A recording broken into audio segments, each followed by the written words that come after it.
So the next step is, I've got this top, the maple cap, but it's a little too thick. So I need to bring it down more than I can get done on my belt sander.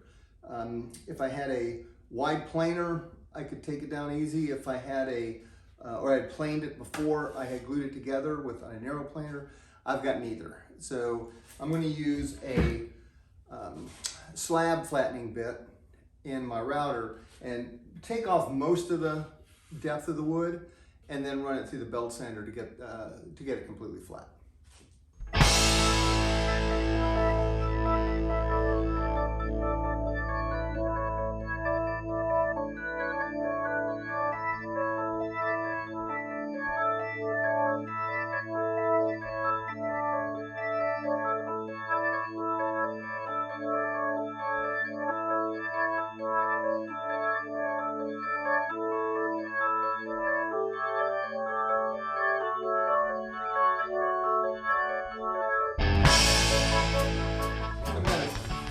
Good amount of the wood cleared out, so now I can put it through the belt sander and spend less time on the belt sander.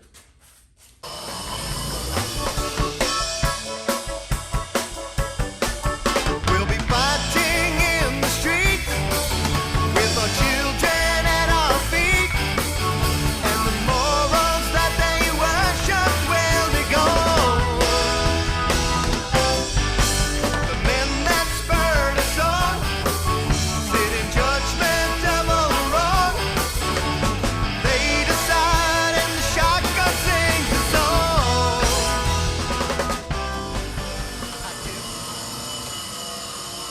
That's with 60 grit sandpaper on the belt sander.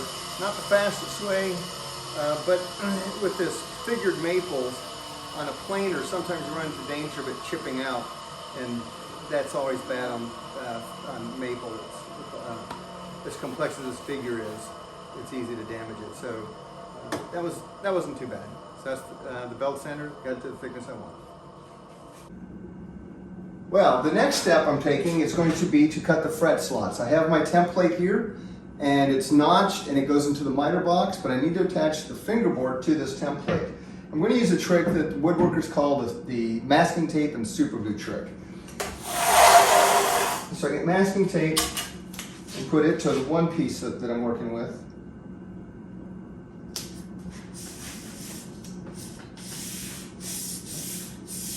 And then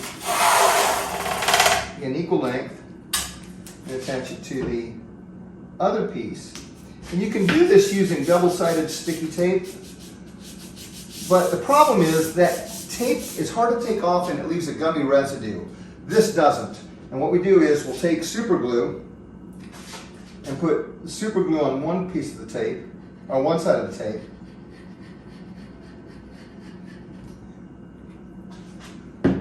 and then take super glue accelerator and spray it on the other side.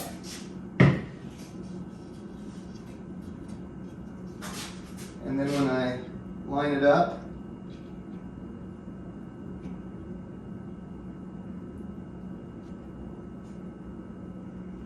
press it down.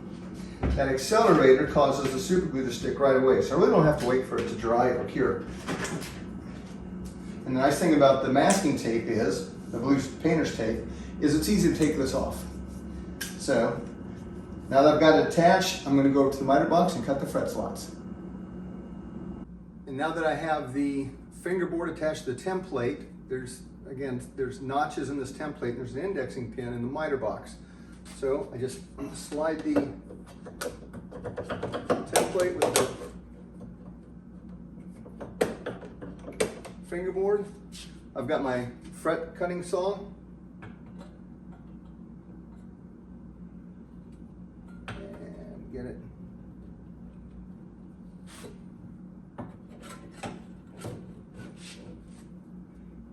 Set.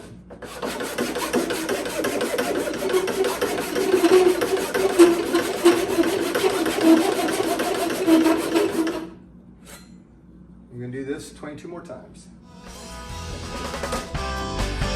I tip my hat to the new Constitution. Think about for the new revolution. Smile and grin at the change all around. Pick 'em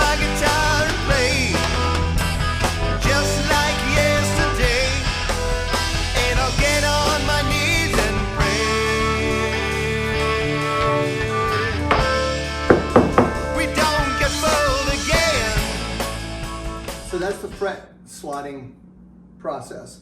And I've had this slotting jig, or this miter box, about 30 years. It's one of the very first pieces of luthier specific items I bought, because getting the fret slots, I've tried to cut them by measuring and then cut by hand. It's almost impossible. So this makes for much faster and much more precise work. Oh, and I was talking about how easy it is to get off. Now notice that is on there. It's not moving at all. When it comes time to take it off, it's just taking off masking tape. So it pops right off and leaves virtually, there's a little bit there I got to clean off, but almost no residue whatsoever. So it's an easy cleanup.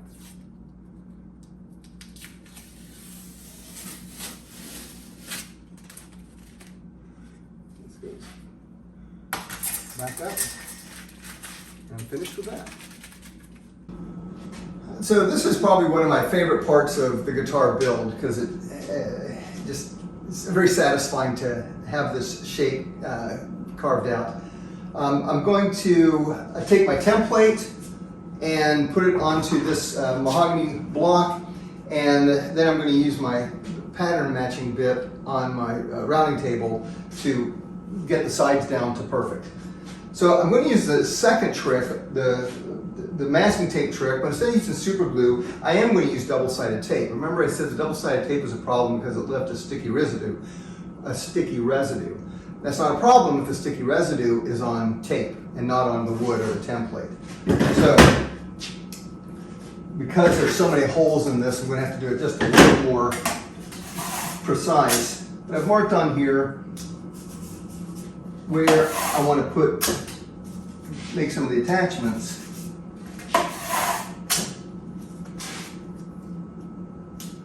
Just put the tape down first.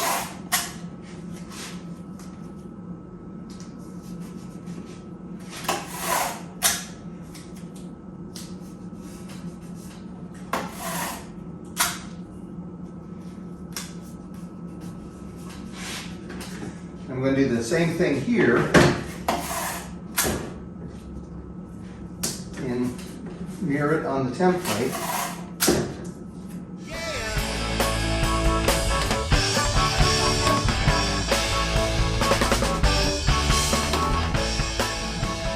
Take this double-sided tape, put a little piece down, cut it, piece down here, cut it. Doesn't take much. This stuff is very sticky and holds it very firmly. And then the trick I learned with getting the other side off, use the tip of the knife.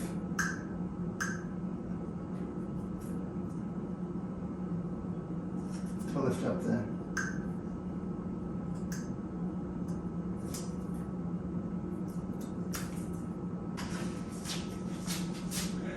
and then get it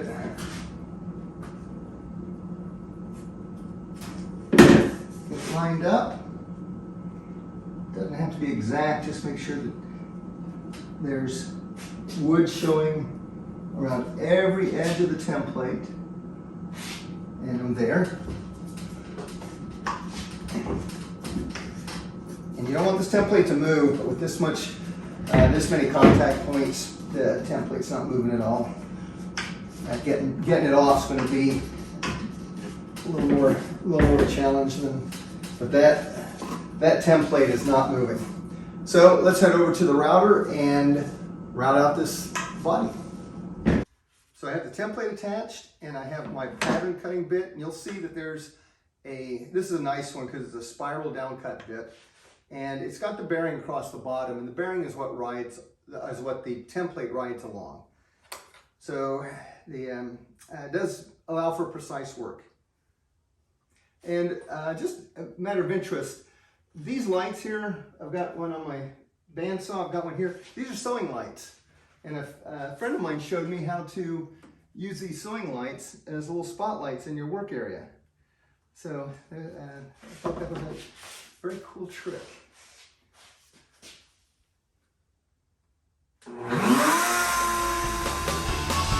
Change it had to come.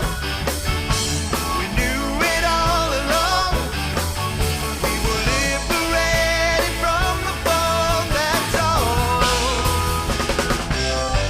And the world looks just the same, and history ain't changed, 'cause the banners they all flown in the last war. I'll tip my head to a new constitution, take a bow for the new revolution, smiling great at the changes all around, pick up my guitar and play, just like yesterday, get on my knees and pray. We don't get fooled again.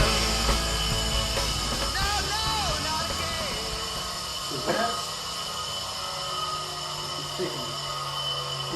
So that is the shaping the body. And now, because I got so many pieces of tape on here, it takes a little more effort to come off. Once you get started, pops right off, and it's just masking tape.